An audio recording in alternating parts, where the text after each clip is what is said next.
Apakah ketika kita sholat itu adalah buah dari kesyukuran kita atau justru sebaliknya? Karena bersyukurlah maka kita sholat. Itu akan kita jawab di akhir buku ini. Sebelum menjawab itu, izinkan saya mendefinisikan terlebih dahulu apa yang kemudian kita sebut sebagai syukur. Syukur adalah mendayagunakan seluruh nikmat Allah yang diberikan kepada kita sesuai dengan peruntukan karunia tersebut atau nikmat tersebut. Nah, ada banyak syukur yang mesti kita panjatkan atau bahkan amalkan. Selama ini kita hanya menganggap syukur hanya pada tataran kata-kata. Misalnya alhamdulillah ya, sesuatu kan hanya pada tataran kata-kata. Padahal syukur atau dalam hal ini alhamdulillah itu adalah sesuatu yang sangat adiluhung maknanya. Bahkan menurut riwayat, kalimat pertama kali yang diucapkan oleh Nabi Adam alaihissalam ketika ia ditiupkan roh adalah alhamdulillah atau segala puji bagi Allah. Itu artinya syukur adalah kalimat pertama manusia di alam semesta. Di dalam Al-Quran dijelaskan pula bahwa ketika kita bersyukur maka Tuhan akan menambahkan syukur-syukur lainnya.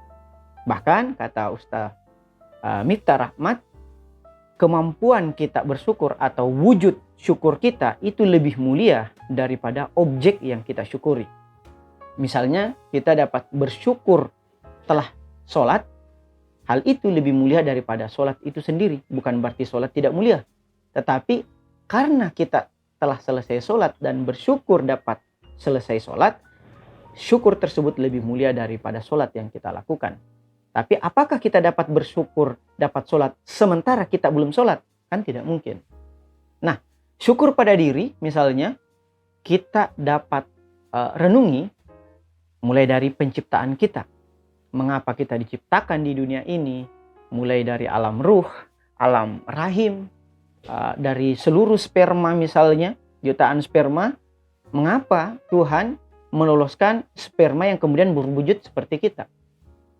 Pernahkah kita juga bersyukur ketika kita bayi atau ketika kita melihat bayi, akhirnya kita dapat tumbuh dewasa seperti sekarang ini? Kita juga mungkin lupa atau abai bersyukur pada kehadiran tangan dan kaki kita. Kemampuan tangan kita dalam memegang HP, kemampuan kaki kita untuk melangkahkan ke majelis ilmu, atau pergi bekerja, pergi sekolah. Kita juga lupa bersyukur pada kulit atau pada organ-organ yang ada dalam tubuh kita. Bayangkan misalnya, organ-organ inti di dalam tubuh kita itu tidak dilindungi oleh kulit. Apakah dia dapat bertahan? Tentu tidak. Pernahkah juga kita bersyukur pada bulu-bulu yang telah tumbuh sesuai pada tempatnya? Misalnya, bagaimana seandainya bulu-bulu kita justru tumbuh di pipi dengan lebatnya? Itu tak ubahnya membuat kita seperti seorang binatang. Pernah pula kah kita bersyukur pada mata dan cahaya? Bayangkan bagi teman-teman kita yang tunanetra itu tak mampu melihat, tak mampu membaca, tak mampu memandang mungkin kecantikan atau ketampanan pasangannya. Kita juga harus bersyukur pada cahaya. Apa yang mata bisa lihat kalau cahaya tidak ada? Pernahkah pula kita bersyukur pada telinga dan bunyi? Bayangkan bagi teman-teman kita yang tunarungu, ia tak mampu mendengar seluruh apa yang kita ungkapkan, yang pada umumnya ketika seseorang tuli maka besar kemungkinan dia akan bisu karena ia tidak dapat mendengarkan apapun. Maka selain kita harus bersyukur pada keberadaan telinga, kita juga harus bersyukur pada keberadaan bunyi. Apa gunanya telinga tanpa ada bunyi yang bisa ditangkap oleh telinga tersebut? Kita juga harus bersyukur pada lidah. Misalnya apa yang dapat kita rasa ketika lidah kita mati rasa, kita tak mampu mengecap lagi antara panas ataupun dingin, baik itu makanan dan minuman yang masuk ke dalam mulut kita. Kita juga tidak mampu mengecap antara rasa manis, rasa asam, pahit dan sebagainya. Pernahkah pula kita juga bersyukur pada hidung dan aroma? Bayangkan jika penciuman kita itu bermasalah, sesuatu yang harum kita anggap sebagai sesuatu yang berbau busuk, dan sesuatu yang busuk kita anggap sesuatu yang harum. Dan puncaknya, pernahkah kita bersyukur pada hati dan akal kita? Bayangkan jika akal kita itu tidak dapat berfungsi sebagaimana mestinya, seperti saudara-saudara kita yang kurang waras. Atau saudara-saudara kita yang memiliki penyakit hati.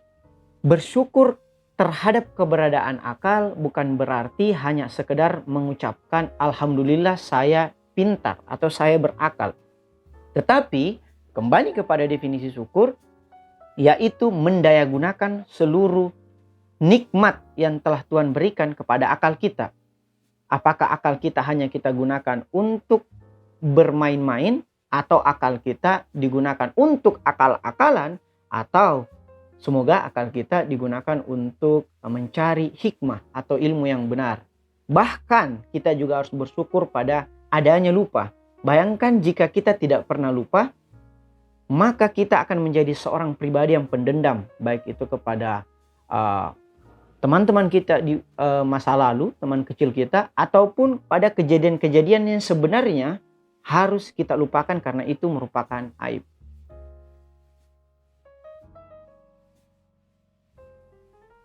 Nah, selain syukur pada diri, kita juga harus syukur kepada bahkan hewan ternak atau hewan buas yang telah ditundukkan Tuhan untuk proses pemenuhan kebutuhan manusia.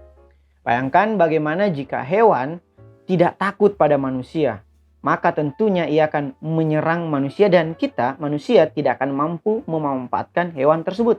Bagaimana juga jika hewan ternyata memiliki akal sebagaimana manusia, maka tentu hewan-hewan tersebut akan bersekongkol untuk menyerang manusia. Alhamdulillah, hewan ditundukkan oleh Allah Subhanahu wa taala demi proses pemenuhan kebutuhan dan proses peribadatan manusia.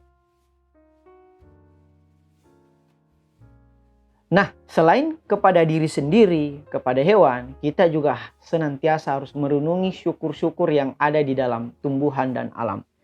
Misalnya pada alam, bagaimana jika matahari tidak ada? Atau bahkan sebaliknya, bagaimana jika matahari itu terbit lebih daripada yang semestinya? Atau dalam arti kata, dia terbit 24 jam. Kita pasti akan kepanasan setiap hari. Tetapi kita juga tidak mampu hidup tanpa matahari sama sekali. Bagaimana pula jika bulan itu tidak ada ketika malam, maka kita akan pasti terserang oleh sengatnya dingin. Kenapa? Karena rembulan mengeluarkan cahaya hangat yang membuat tubuh kita dapat tetap hidup meskipun diterjang dingin di malam hari. Bagaimana juga jika bintang tidak ada, kita akan kehilangan penunjuk arah. Karena bintang bukan hanya menunjukkan arah sebagai tempat, tetapi pada kepercayaan-kepercayaan tertentu, bintang juga menunjukkan takdir dan kehidupan seseorang.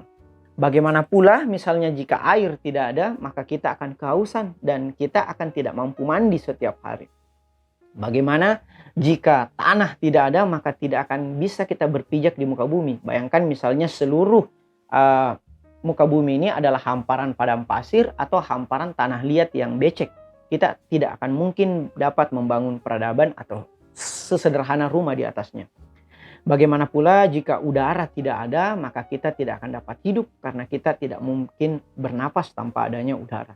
Bagaimana jika api tidak ada, maka kita tidak akan dapat memasak karena kompor elektrik sekalipun itu membutuhkan unsur api di dalamnya. Bagaimana pula jika tumbuhan tidak ada, maka kita tidak akan dapat makan sebagaimana makanan yang kita santap setiap harinya.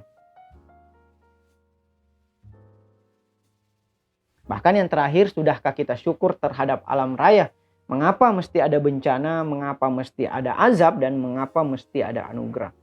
Bencana diperuntukkan demi proses penyempurnaan alam semesta, begitu pula azab adalah bentuk ujian bagi hamba-hamba Tuhan, dan anugerah bukan hanya bentuk ujian tetapi juga nikmat yang diberikan Tuhan kepada hambanya. Bahkan kalau kita mau lebih jauh lagi secara eskatologis, mengapa sih kematian harus ada? Kenapa kita tidak hidup abadi di alam semesta ini? Bayangkan jika kematian tidak ada, maka mulai dari manusia pertama sampai kepada manusia yang meninggal hari ini, itu akan penuh sesak di muka bumi. Bahkan mikroorganisme yang membutuhkan jenazah-jenazah di alam kubur itu tidak akan dapat hidup. Karena beberapa organisme itu membutuhkan keberlangsungan hidupnya dari jenazah-jenazah yang ia makan di alam kubur. Dan di dalam Al-Quran telah termaktub secara jelas, misalnya dalam Quran surat Al-Insyirah ayat 5-6, bahwa bersama kesulitan itu ada kemudahan. Itu artinya kesulitan itu satu tarikan nafas dengan kemudahan. Mungkin pada saat-saat tertentu kita mengeluh, itu alamiah adanya. Karena dalam Al-Quran disebutkan pula bahwa pada dasarnya manusia itu bersifat lemah. Tetapi jika kita mau renungi lebih dalam lagi bahwa bersama kesulitan itu ada kemudahan. Mungkin kita mengeluh, mungkin kita merasa bahwa kenapa hidup saya sulit terus, itu tidak akan sesuai dengan keadilan ilahi. Hanya saja mungkin kita tidak merenungi bahwa ternyata ada kemudahan-kemudahan yang luput dari perenungan kita, atau ada nikmat-nikmat yang lupa kita syukuri.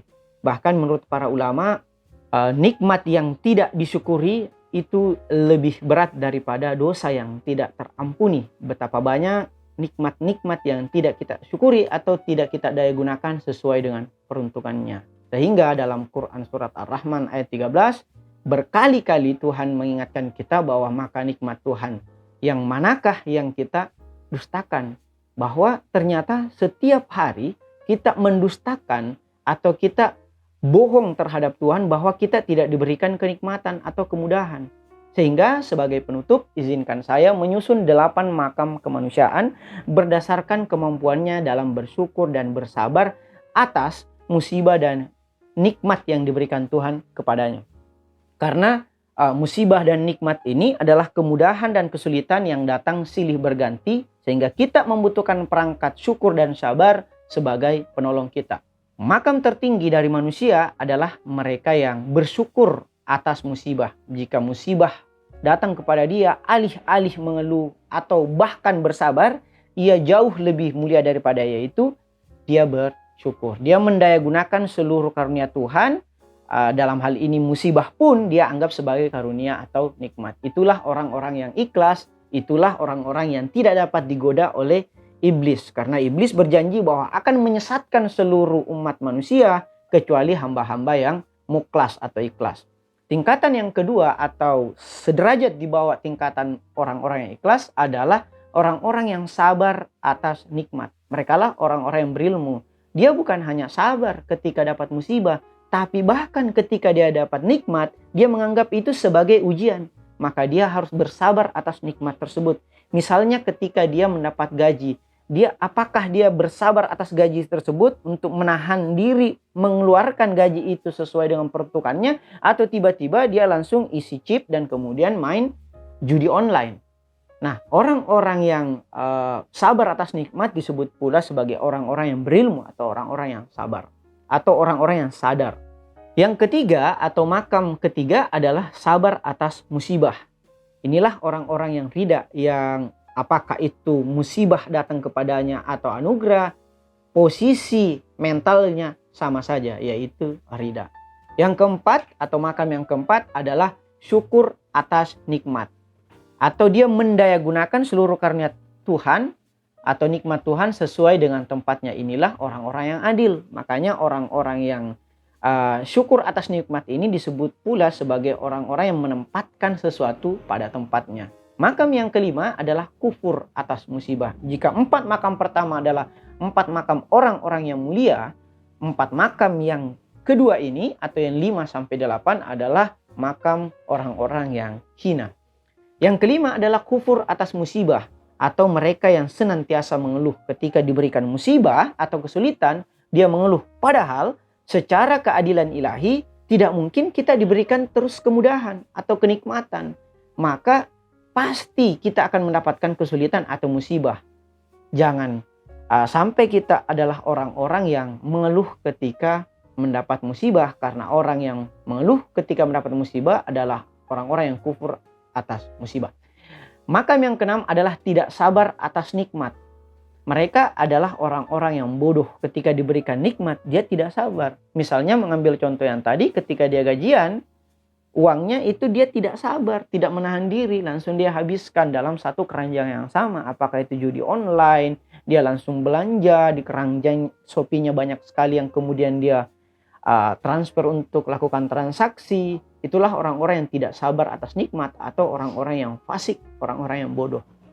Maka yang ketujuh adalah tidak sabar atas musibah. Inilah kebanyakan dari kita, yaitu orang-orang yang gusar ketika dia mendapat musibah. Misalnya AC dalam ruangan itu panas, dia tidak sabar. Dia menganggap bahwa keringat yang keluar dari tubuhnya itu adalah sesuatu yang sia-sia. Padahal keringat yang keluar dari tubuhnya ketika berada di ruang AC yang hangat bisa menjadi keringat yang mendatangkan pahala jika ia meniatkannya sebagai saksi di majelis ilmu. Dan makam yang terakhir atau makam yang terburuk adalah kufur atas nikmat. Merekalah orang-orang zalim atau orang-orang yang tidak berlaku adil.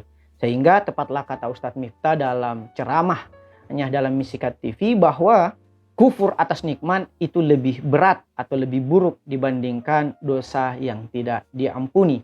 Nah, sebagai penutup, izinkan saya menjawab pertanyaan di awal tadi bahwa apakah kita sholat karena bersyukur atau apakah kita bersyukur karena sholat. Apakah sholat menjadi sebab atas kesyukuran kita atau syukurlah yang menjadi sebab atas sholatnya kita. Nah, kita sholat karena kita bersyukur. Jadi sholat adalah akibat sementara syukurnya adalah sebab.